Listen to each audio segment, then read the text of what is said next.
আমি সৌম্যর যতগুলো ইনিংস বিকেএসপিতে দেখেছি সবগুলো 100 দেখেছি। তো আমার মনে হয় আমি আসলে মনে হয় ওখানে 100 করে। প্রধান নির্বাচক নাকি সৌম্য সরকার, কে কার জন্য পয়মন্ত সেটা ঠিক স্পষ্ট হলো না। নান্নু এলেই নাকি সেঞ্চুরি হাঁকান সৌম্য সরকার। ঘরোয়া ক্রিকেটের খোঁজ রেখেছেন যারা, তারা জানেন সৌম্যর ব্যাটে সম্প্রতি কতটা রান খরা। সামনেই বিশ্বকাপ, তার আগেই এমন অফ ফর্ম সবার কপালেই চিন্তার রেখা টেনে দিয়েছিল। প্রিমিয়ার লিগের ম্যাচ দেখতে হাজির কোচ স্টিভ রোডস, মাঠের চারপাশে তার অস্থির পদচারণা। ওদিকে বক্স থেকে তীক্ষ্ণ চোখ রেখেছেন প্রধান নির্বাচকও।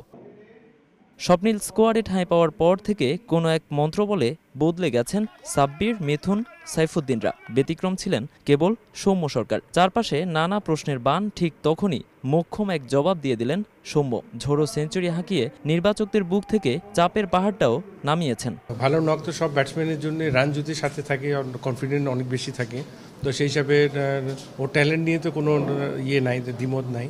তারপরে ওর যাওয়ার আগে এই শতটা ওকে আরও বেশি কনফিডেন্স দিবে। তো আমার বিশ্বাস যে আমাদের প্রিপারেশন যখন স্টার্ট হবে, ওয়ার্ল্ড কাপের জন্য প্রিপারেশন ডিফারেন্ট।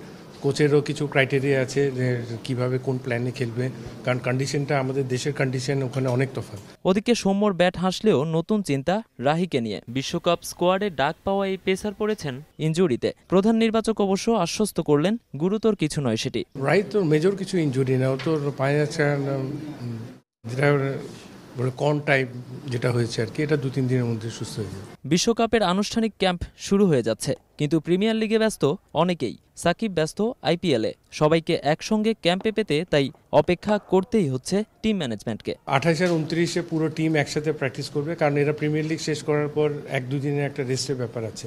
তো কোচ ওইভাবেই প্ল্যান করছে। তো কালকে তো যারা রেস্ট অফ দ্য প্লেয়ার যারা খেলে নাই ওরা প্র্যাকটিস করবে, এবং 23 তারিখে ওরা প্র্যাকটিস করবে। নোমান আব্দুল্লাহ, সময় সংবাদ, বিকেএসপি, সাভার।